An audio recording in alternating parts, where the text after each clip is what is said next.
Hey guys, so this video is going to be about my story and my background with self-harm. I just wanted to put a trigger warning because I am going to be talking about behaviors, so obviously that could trigger someone. I know I've been triggered by things like that before, and kind of on purpose. I mean, if it has trigger warning, just don't watch it if you think you're going to be triggered. That's my advice. Anyway, let's get into it. So with self-harm, I back in middle school and high school did not know, well, before I self-harmed. So before I started self-harming, I didn't know really what it was, what cutting was. I don't remember really knowing a lot about it. I mean, I think I did.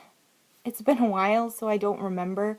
But I wasn't like, oh, that's the thing. I want to try to do that.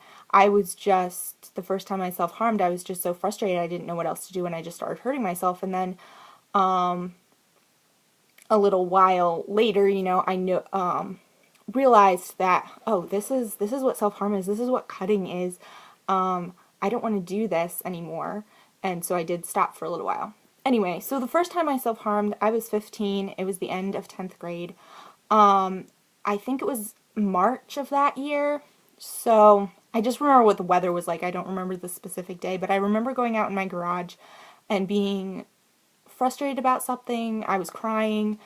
Maybe I was sad or angry. I don't remember. But I just was in that mood where I felt like I wanted to punch someone or punch a wall or something. But instead of doing that to something else, I started doing it to myself. So I gave myself bruises. And then I started just, after that, if I would get frustrated, I would bite myself, give myself bruises, scratch myself with my nails. And maybe a month into it, I started scratching myself with objects. I had a pretty blunt pocket knife, and it rarely drew blood, but I think I could tell that it was getting worse and worse, and by the end of the, school year, I was just like, oh, this is cutting. This is leaving scars. I don't want that. I would just do it on the outside of my wrist, just like right here. So I generally just wore bracelets to cover it up. Anyway, so I think by the end of the school year, I kind of just stopped doing it. And then I didn't do it for a long time. And then the next year, so when I was in 11th grade in January, I told my mom that I had self-harmed the year before and that I thought that I had depression and I wanted to go to the doctor because I just felt terrible. And that's when I was diagnosed with depression, clinical depression. But then I was so ashamed of that diagnosis and I didn't want to tell anyone. I mean, I made my parents tell people because I couldn't talk about it. And I just didn't talk about it. But anyway, then I just felt so terrible about that. I started cutting again. Self-harming. I do not like the word cutting, by the way, so I rarely use it. But I did self-harm, and I cut myself. And that was when I started using razor blades and things like that. So that whole spring I was kind of doing that on and off. And then over the summer, I started doing it on different parts of my body and really leaving bigger scars. And by the end of that summer, so I was almost, my birthday is at the end of the summer, so I was almost 17, I started doing it like every day. And then in September, and this was my senior year, I had to go to the emergency room. I didn't actually need stitches, but they had to glue a cut on my leg shut. And then my parents kind of made me start seeing a therapist because I had refused to before this, even though I was going to the doctors and, taking antidepressants and stuff. So yeah, and that October I started self-harming on my arms and wearing long sleeves all the time. And I was bringing, blades to school and doing it at school almost every day. It was really hard not to do it. It was like all I thought about, it seemed like. So then, by like March, that spring, I felt like I couldn't control it and I was so desperate. I was not suicidal that I remember. I mean, it crossed my mind, but it wasn't like I had ideations, like I actually had a plan. It was not like that. but I was self-harming every day, and a lot of people were worried about me, and I finally said, I can't control this. I want to go somewhere, and get treatment. Like, I need more intense treatment than just therapy once a week. So then that kind of put in motion me going somewhere, and it was a place that was actually free. They did not do psych things, and they did not have nurses and doctors. And I started the application for this because even if you were underage, you had to want to go. So then I was going to go after I graduated from high school. I was going to go that summer. And after graduation, I got cold feet. I started feeling weird about it. I have since then realized that that really wouldn't have been the best place for me, and I'm glad I didn't go. But I did stop self-harming for a while that summer and convinced everyone that I was fine. Yeah, so then I did not go to college the first year out of high school because my parents were so worried about me, and I was just working a bunch of part-time jobs, did a few classes at community college. So that whole year, when I was 18, I was just working and I was living at home. And then that spring when I was 18, I went to a youth conference. I am a Christian, by the way, and had a pretty radical, God experience, and really felt so much better. And since my depression is seasonal, I was feeling better because it was spring, and I stopped going to my psychiatrist, went off my psych meds cold turkey, really not a good idea, but I was feeling fine, and I stopped self-harming for a while, and I was doing really well all summer, and then I went to college, and I totally crashed and burned. This is when my eating disorder really kicked up, and I was really depressed and sad and had a hard time making friends at school, but I didn't tell anyone. And I did stay clean. That's what I call it when, I'm not self-harming. I stayed clean for 7.5 months until December of that year. And then I did start self-harming again, and I didn't tell anyone. I mean, my mom did find out then, but then she thought I was clean, and my eating disorder got terrible. I will do that in the next video.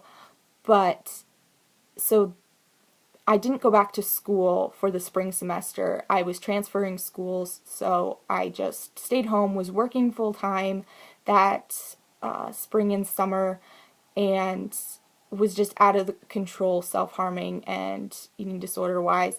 I actually was not self-harming as much as I did in high school. It was more of a punishment linked to my eating disorder, and I was also burning myself a lot. I had started burning myself probably the year before, because before that it was just cutting, and I mean, I have scars all over my body. It was really out of control. So then I transferred and went to a different college the next spring. By now I was 20. This was last year, 2015. And my eating disorder was all I was thinking about, but I was self-harming. And by the end of the semester, by finals, I had to go to the emergency room twice for stitches.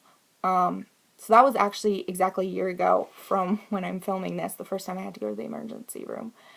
And I had been seeing, by this time my parents did know that I had relapsed and that I had a pretty serious eating disorder, and I had been seeing a therapist at my college. She was a terrible therapist. I might make a separate video about that.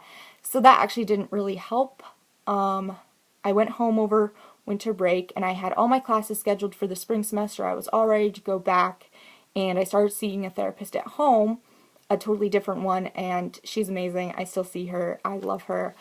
But anyway, she was really concerned. A lot of people were really concerned and thought I needed, more intense treatment, that I shouldn't go back to college. And then over New Year's, like that week, I was seriously suicidal, very suicidal. I mean, the only thing that saved me then were my horses. I might make a different video about my pets, because I don't want to go too much into detail about that. But I did not try to commit suicide, even though I did have a plan. And then the week after New Year's, I told my therapist, and she was just like, you can't go back to college. You're not healthy enough. You just can't. And I finally agreed with her and finally told my parents that I wanted to go to an inpatient treatment. Or actually, I told them I wanted to go to a place that specialized in eating disorders, even though I really knew I needed to go because of my self-harm. But my eating disorder was bad. I didn't believe it was bad.